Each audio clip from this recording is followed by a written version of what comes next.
Dios le bendiga, pueblo de Dios. Hoy día estaremos viendo por un tiempo lo que es la celebración de la Pascua para el pueblo de Dios.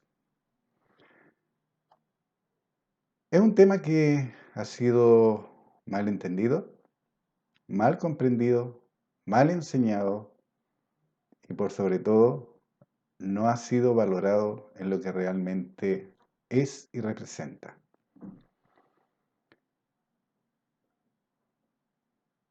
Aunque nosotros los hijos de Dios no estamos sometidos a guardar los días, los meses o los años, no debemos ignorar por qué en la ignorancia trabaja el adversario.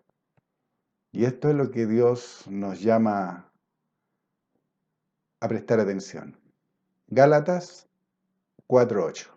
Como siempre, mi recomendación es tomen sus Biblias y escudriñen las Escrituras. Así que vayamos a Gálatas 4:8. Dios dice en su palabra: ciertamente en otro tiempo, no conociendo a Dios, servíais a los que por naturaleza no son dioses. Muchos dicen querer escuchar a Dios. Muchos buscan escuchar a Dios. Y muchos son arrastrados al error por creer que están escuchando a Dios. Y Dios no está hablando con una voz audible, clara y perfecta. Y eso es a través de su palabra escrita, que hombres inspirados por Dios dejaron para que nosotros sepamos. Por eso Dios nos dice en Gálatas 4:8, ciertamente en otro tiempo, no conociendo a Dios, servíais a los que por naturaleza no son dioses. 4:9, mas ahora conociendo a Dios, o más bien siendo conocidos por Dios, ¿cómo es que os volvéis de nuevo a los débiles y pobres rudimentos a los cuales os queréis volver a esclavizar? Gálatas 4:10. Guardáis los días, los meses, los tiempos y los años. Me temo de vosotros que haya trabajado en vano con vosotros. ¿Cuánta gente hoy día, en algunas religiones, están enseñando que se tiene que guardar el sábado? No se tiene que trabajar, no se tiene que hacer nada el día sábado. Y otros, por el contrario, dicen que es el día domingo. ¿Pero por qué ocurre esto? Porque no han escuchado a Dios. Dios dice en Gálatas 4:10, guardáis los días, los meses, los tiempos y los años. Me temo de vosotros que haya trabajado en vano con vosotros. Pablo, inspirado por Dios, confronta a los Gálatas, porque sus vidas eran gobernadas y regidas por celebraciones que encubrían la idolatría a dioses paganos, lo que ocurre aún en nuestros días, y que ante este llamado de atención de parte de Dios es imperioso extenderlo a nuestra generación, ya que el Dios de este siglo se ha encargado de encubrir la idolatría pagana con astucia, usando para ello a una religión que ha sido pervertida desde su nacimiento. Y como veíamos con anterioridad, en reiteradas oportunidades, que aún los que se dicen protestantes, sus doctrinas han sido basadas en la doctrina emanada de la Iglesia Católica. Y a través de todos los estudios hemos ido tomando ciertas fechas que el mundo celebra y que aún los creyentes, aquellos que se dicen creer en Dios, también lo celebran. Y aún lo celebran sin entender de qué se trata, pero lo celebran. Una de las fechas o conmemoraciones que el adversario ha usado maliciosamente y mentirosamente engañando aún a algunos que se dicen creyentes es la Pascua y su real significado. ¿Se acuerdan? Que estuvimos estudiando en diciembre, ya partiendo en noviembre, con respecto a la Pascua, que era una fiesta pagana, que se decidió en el Concilio de Nicea, Y en el concilio de Constantinopla se dejó firme que se cambiaban las fechas del nacimiento de Jesucristo y se le llamaba Pascua en diciembre. Pero nosotros, los que escudriñamos las Escrituras y queremos salir de la mentira en la que hemos estado envueltos porque nadie nos ha enseñado lo correcto o porque nosotros no hemos visto lo que está escrito en la palabra de Dios, Dios nos llama a que escudriñemos sus Escrituras y que retengamos esa palabra en nuestra mente, en nuestro corazón. Para empezar vamos a dar información que está extraída de documentos antiguos de la Iglesia Católica y que están disponibles para todos aquellos que deseen verlo. Y esto es Concilio de Nicea I. Primer concilio ecuménico de la Iglesia Católica. Inició el 20 de mayo del 325 después de Cristo, terminó el 25 de julio del 325 después de Cristo. Y fue convocado por el emperador Constantino I. Dentro de todo lo que ahí se habla, porque se habla de varios temas, hoy día nos vamos a abocar solamente a lo que es la Pascua. Otro resultado de este concilio fue un acuerdo sobre cuándo celebrar la Pascua. La fiesta más importante del calendario eclesiástico, decretada en una epístola a la Iglesia de Alejandría, en la que se afirma simplemente: también os enviamos las buenas nuevas del arreglo concerniente a la Santa Pascua. Es decir, que en respuesta a vuestras oraciones, esta pregunta también ha sido resuelta. ¿A quién oraron? Si son idólatras. ¿De quién recibieron la respuesta? ¿Quién los inspiró? Porque, entiendan, Dios nuestro Padre inspira a los santos hombres para que sean y escriban su palabra o hablen su doctrina correcta. El imitador, el adversario, también lo hace. Porque él se sabe la palabra. ¿Se acuerdan con Jesucristo? Él usó la palabra, la sacó de contexto, la mal usó. Le dio una interpretación privada. Le dio una dirección que no era divina. Y el adversario también inspira a aquellos que en su mente están pervertidos. Aquellos que en su mente, el viejo hombre, el que está vendido al pecado, está entregado, ha tomado preeminencia, gobierna la mente, entonces inspira, porque él es el imitador. Lo único que él no puede imitar, lo único es el hablar en lengua. Es lo único. Pero aún así ha tratado de hacerlo con jerigonza. Ustedes lo saben, lo han escuchado en algunas congregaciones, repetición de una misma palabra, pa, pe, pi, pi, pi, pi, po, por dar un ejemplo. Recuerden, el hablar en lengua es un idioma espiritual. Y es un idioma que puede haber sido hablado en alguna oportunidad en la tierra o es un idioma angelical, pero es un idioma. Tiene un principio y tiene un fin. ¿Ya? Seguimos con el documento emanado del Concilio de Nicea.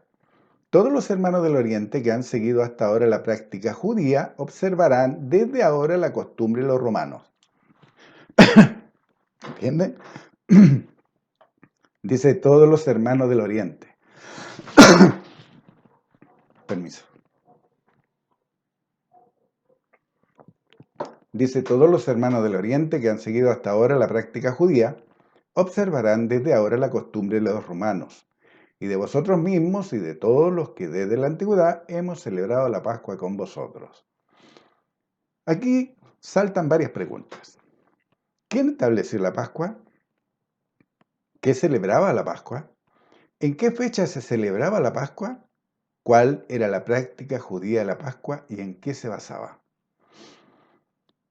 Para responder estas preguntas, ya no vamos a estar con los documentos ecuménicos del Concilio de Nicea, sino que vamos a ir a la palabra revelada de Dios. Levítico 23:4. Tomen sus Biblias y ábranla en Levítico 23:4. Dice Dios, porque Dios hablándolo a nosotros, cuando leemos su palabra, es Dios hablándolo a nosotros. Y es su palabra. ¿Quieren escuchar a Dios? Abran sus Biblias y lean. Estas son las fiestas solemnes de Jehová, las convocaciones santas, a las cuales convocaréis en sus tiempos. 23:5.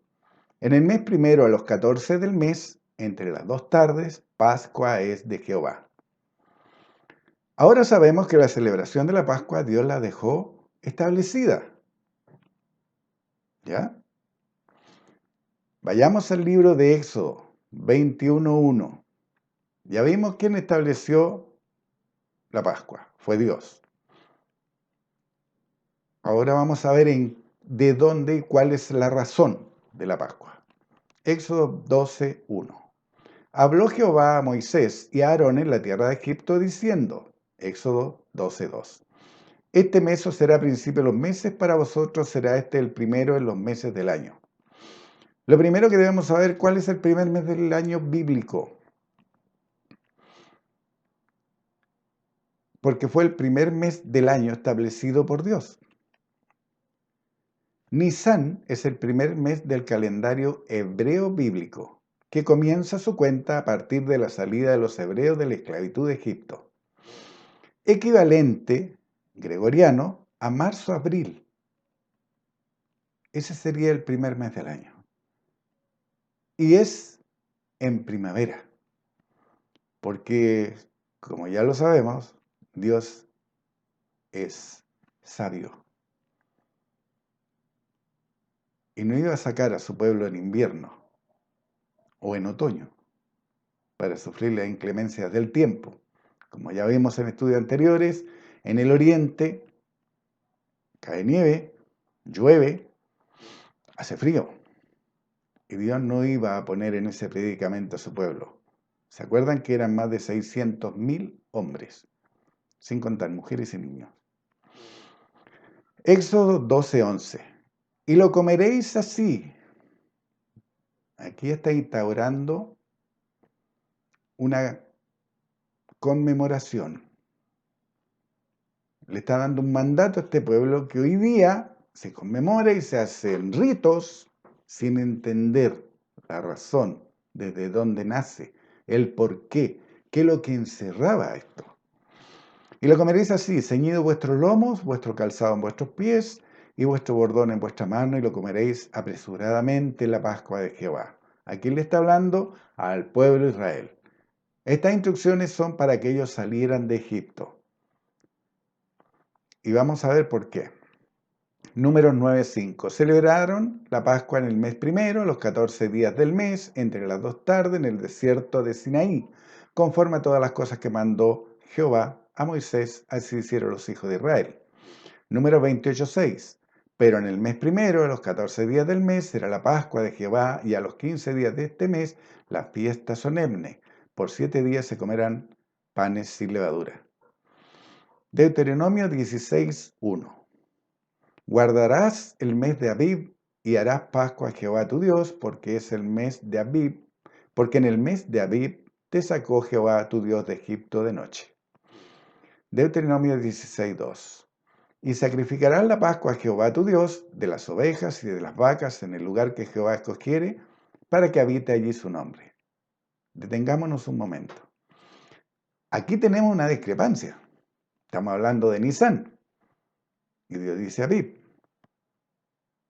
¿Por qué? Siempre háganse esa pregunta. ¿Por qué? ¿Dónde está el error? ¿En la traducción? ¿En la interpretación? ¿En dónde está el error? Detengámonos un momento, como dije, y aquí tenemos una discrepancia. ¿El primer mes es Abib o Nisan? La respuesta es simple. En hebreo, Abib significa espigas maduras, antiguo nombre de un mes israelita correspondiente a marzo-abril en nuestro calendario y en el cual tuvo lugar el paso del Mar Rojo.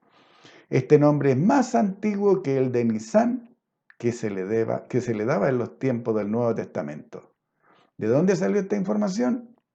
Del Diccionario Enciclopédico de Biblia y Teología. Así que ahora entendemos que tanto Aviv como Nisán corresponden al mismo periodo de tiempo, que es el primer mes del año, para Dios. Y que Aviv se le llama en hebreo y que Nisán está hablando de los tiempos del Nuevo Testamento. Ya aclarada la aparente contradicción, volvamos a Éxodo para entender por qué Dios estableció la Pascua. Éxodo 10:3. Entonces vinieron Moisés y Aarón a Faraón y le dijeron: Jehová, el Dios de los hebreos, ha dicho así: ¿hasta cuándo no querrás humillarte delante de mí? Deja ir a mi pueblo para que me sirva. Como vimos en estudios anteriores, Moisés fue llamado por Dios a rescatar a su pueblo de la servidumbre en la que se encontraban sometidos los descendientes de los hijos de Jacob, de los hijos de Israel. Moisés transmitió todo lo que le mandó Dios a Faraón,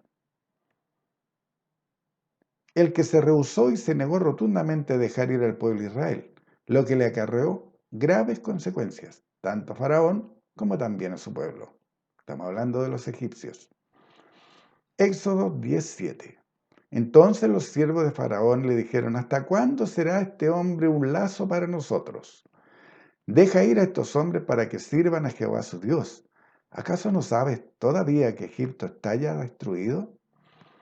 El mismo pueblo del faraón, los egipcios, le decían a su faraón o a su líder que dejara ir al pueblo, porque ya estaban siendo destruidos, ya habían pasado muchas plagas, habían destruido las cosechas. Éxodo 11:1.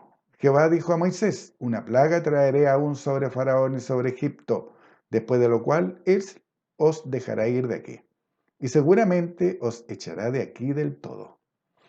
Éxodo 11:5. A la medianoche yo saldré por en medio de Egipto y morirá todo primogénito en tierra de Egipto, desde el primogénito de Faraón que se sienta en su trono hasta el primogénito de la sierva que está tras el molino, y todo primogénito de las bestias. Éxodo 12:1. Habló Jehová a Moisés y a Aarón en tierra de Egipto diciendo: este mes os será principio de los meses. Estamos hablando de Abib o Nisán, primer mes del año. Para vosotros será este el primero en los meses del año. Éxodo 12:3. Hablad a toda la congregación de Israel diciendo: en el 10 de este mes tómese cada uno un cordero según la familia de los padres, un cordero por familia. Quiero que mantengan claro en su mente el sacrificio que debía hacer el pueblo de Israel. Un cordero debía ser sacrificado por familia. Éxodo 12:5. El animal será sin defecto, macho de un año. Lo tomaréis de las ovejas o de las cabras. Éxodo 12:6. Y lo guardaréis hasta el día 14 de este mes, y lo inmolará toda la congregación del pueblo de Israel entre las 2 tardes. Y lo comeréis, 12:11. Y lo comeréis así, ceñido vuestros lomos, vuestros calzados en vuestros pies y vuestro bordón en vuestra mano, y lo comeréis apresuradamente en la Pascua de Jehová. Pero ¿qué significado tiene la palabra Pascua? En hebreo es Pesaj en español, señala la Real Academia Española. Y Pascua significa básicamente paso o salto. Este pueblo debía dar un paso de creencia. ¿Se acuerdan? Tenían que matar un cordero por familia. Tenían que dar un salto eludiendo las consecuencias que tendría Faraón y su pueblo. Éxodo 12:12. Pues yo pasaré aquella noche por la tierra de Egipto y heriré a todo primogénito de la tierra de Egipto, así de los hombres como de las bestias, y ejecutaré mis juicios en todos los dioses de Egipto, yo Jehová. 12:13, Éxodo. Y la sangre os será por señal en las casas donde vosotros estéis, y veréis la sangre y pasaré de vosotros, y no habrá en vosotros plaga de mortandad cuando hiera la tierra de Egipto. Todas estas claves manténgala en su mente. Debía matar un cordero, debía ser perfecto el cordero, sin mancha, y con la sangre debían pintar los dinteles de las puertas. Éxodo 12:14. Y este día os será en memoria y lo celebraréis como fiesta solemne para Jehová durante vuestras generaciones, por estatuto perpetuo lo celebraréis. ¿A quién le está hablando? Al pueblo de Israel. A todos aquellos que estaban viviendo la ley. Dios le está hablando a sus siervos, los descendientes de Jacob, a los hijos de Israel. Ellos debían hacer memoria de ese día y que les sería por estatuto perpetuo. A ellos. Éxodo 12:22. Y tomad un manojo de hisopo y mojadlo en la sangre que estará en un lebrillo y untad el dintel y los dos postes con la sangre que estará en el lebrillo, y ninguno de vosotros salga de las puertas de su casa hasta la mañana. Éxodo 12:23. Porque Jehová pasará hiriendo a los egipcios cuando vea la sangre en el dintel, y a los dos postes pasará Jehová a aquella puerta, y no dejará entrar al heridor en vuestras casas para herir. ¿Se acuerda lo que mencionábamos, que en el Antiguo Testamento el adversario siempre está oculto? Aparece en Génesis, en la tentación de Eva, aparece con Job y con Jesucristo, pero aquí también en Egipto. Leamos de nuevo, porque Jehová pasará hiriendo a los egipcios, y cuando vea la sangre en el dintel y en los dos postes, pasará Jehová a aquella puerta y no dejará entrar al heridor en vuestras casas para herir. ¿Cuánto podemos y debemos aprender de las cosas que se escribieron antes? Porque son para nuestra enseñanza, para que veamos y entendamos el poder de Dios. Romanos 15:4. Porque las cosas que se escribieron antes para nuestra enseñanza se escribieron a fin de que, por la paciencia y la conservación de las Escrituras, tengamos esperanza. Como ya vimos en publicaciones anteriores, la palabra paciencia significa constancia y perseverancia. Al conocer su significado entendemos que siendo constantes y perseverantes en hacer la voluntad de Dios, tendremos esperanza. Y esta esperanza es amplia. La más grande esperanza que tenemos es ser dignos de ser parte de los que se reunirán con Jesucristo en su retorno por su cuerpo, por la iglesia. La esperanza es disfrutar de la protección de Dios hoy día en este tiempo, en los tiempos de la gran tribulación, en los tiempos donde somos perseguidos, de las abundancias espirituales. Quiero que nos detengamos un poco aquí. ¿Son abundancias espirituales el ser lleno del Espíritu Santo? ¿Es abundancia espiritual el que caminemos por el Espíritu? ¿Es abundancia espiritual el que el Espíritu mismo nos enseñe qué hemos de hablar? Claro que son abundancias espirituales. Pero también las abundancias materiales. Y eso no quiere decir que vamos a ser ricos, sino que vamos a tener siempre lo suficiente en todo lo que necesitemos. Siempre lo suficiente. Porque Dios no nos dejará ser tentados más allá de lo que podamos soportar. Y eso es lo que nosotros debemos tener claro en nuestra mente. Por eso son riquezas. Por eso son abundancias. Y estas abundancias espirituales y materiales que Dios promete a los que le obedecen, y por sobre todo estar en la Nueva Jerusalén. Esa es nuestra esperanza, estar en la Nueva Jerusalén con Dios nuestro Padre. Pero volvamos al libro de Éxodo, donde Dios nos abre los ojos del entendimiento sobre la verdad que aún hoy el adversario se ha encargado de ocultar. Porque Jehová pasará hiriendo, estamos en Éxodo 12:23. Porque Jehová pasará hiriendo a los egipcios cuando vea la sangre en el dintel y en los dos postes, pasará Jehová a aquella puerta y no dejará entrar al heridor en vuestras casas para herir. Dios es el Todopoderoso. ¿Se acuerdan? El Shaddai, el Todopoderoso, el Creador de los cielos y la tierra, que en su justa justicia por la desobediencia de Adán permitió que se le traspasara al diablo el poder y autoridad que el Creador le había entregado a Adán. El poder que tenía Adán de gobernar la tierra enseñoreándose y sojuzgándole. Anoten este versículo porque no vamos a ir allá por ahora. Génesis 1:28. Ahí está lo que le acabo de decir. Que Adán debía señorear y sojuzgar la tierra. Como ya vimos, el diablo, el adversario de Dios, actúa ocultamente, llevando adelante su ministerio de hurtar, matar y destruir. Juan 10:10. Pero Dios en Éxodo 12:23 muestra que Dios permitió al heridor, su ángel caído, a Lucifer, actuar, matando a los primogénitos de Egipto, tanto humano como animal. Éxodo 12:25.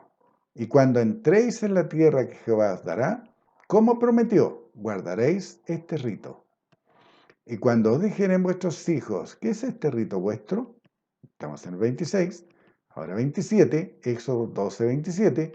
Vosotros responderéis, es la víctima de la Pascua de Jehová, el cual pasó por encima de las casas de los hijos de Israel en Egipto, cuando hirió a los egipcios, y libró nuestras casas. Entonces el pueblo se inclinó y adoró. Notan que este pueblo, después de recibir el mandato de Dios, en sometimiento y respeto, se inclinó y adoró. No dice se arrodilló. Yo voy a leer de nuevo. Porque líbrense de los ritos paganos. Todos los adoradores de ídolos se arrodillan y entierran la cabeza en el suelo. Todos. Dios no te pide que te arrodilles. Solamente te pide que te inclines en respeto reverencial a su soberanía, a su poder. No dice se arrodilló. No dice se levantó las manos. No dice clamó. No dice ni hizo nada de lo que hoy hacen las religiones para, según ellas, adorar a Dios. Todo este pueblo que vieron ese gran milagro de sacar a esa gran multitud de Egipto, no los sacó pobres porque se encargaron de llevar riquezas que los egipcios le dieron. Llevaron todos sus animales, llevaron sus pertenencias. Vieron el milagro, el gran milagro, que Moisés, con el poder y autoridad que Dios le confirió, abrió el mar, por donde ellos pasaron en seco. Vieron el poder de Dios con todo esto. Ellos solamente se inclinaron y adoraron. En resumen, para terminar esta parte, en resumen, la Pascua es un paso o un salto de estar en esclavitud a ser libertados. Un paso o un salto, porque eso significa Pascua. Es un paso o un salto a recibir la protección y el resguardo de Dios. Es un paso o un salto para llegar a la tierra prometida. En la medida que nos adentramos o adentremos al lugar santísimo, ¿se acuerdan cuando Jesucristo fue crucificado? En el lugar santísimo solo entraba el sacerdote, y cuando Jesucristo entregaba su espíritu, las cortinas de ese lugar se rajaron de abajo arriba y dejaron ver el interior. ¿Se acuerdan de eso? Lo vamos a tomar un poquito más adelante. En la medida que nos adentremos al lugar santísimo, porque ahora ya está disponible que nosotros entremos al lugar santísimo, no necesitamos un mediador, tenemos a Jesucristo como mediador. Él es nuestro mediador, el sumo sacerdote, de acuerdo a la orden de Melquisedec, está escrito. Entonces ya no necesito un intermediario, no necesito ir a una persona y decirle, oye, ora por mí. No necesito ir a donde una persona para que ore por mi sanidad, porque todo eso ya fue dado. Yo tengo acceso al lugar santísimo. Lo vamos a ver. El corazón de Dios, ese es el lugar santísimo. Veremos que Jesús, con sus padecimientos, torturas, crucifixión y muerte, fue nuestra Pascua. Y vamos a ver el símil. Lo que ocurrió en la salida del pueblo de Egipto es lo mismo que ocurrió para nuestra salida de la esclavitud de la ley. Es lo mismo. Y eso lo vamos a tratar concienzudamente. Jesucristo fue nuestra Pascua, el paso del salto de estar muertos en delitos y pecados a la vida y el gozo de ser adoptados como hijos de Dios. Dios les bendiga en el poderoso nombre de nuestro Señor Jesucristo, que es nuestro mediador, que es nuestro sumo sacerdote, que es nuestro abogado, que es nuestro hermano. Bendiciones.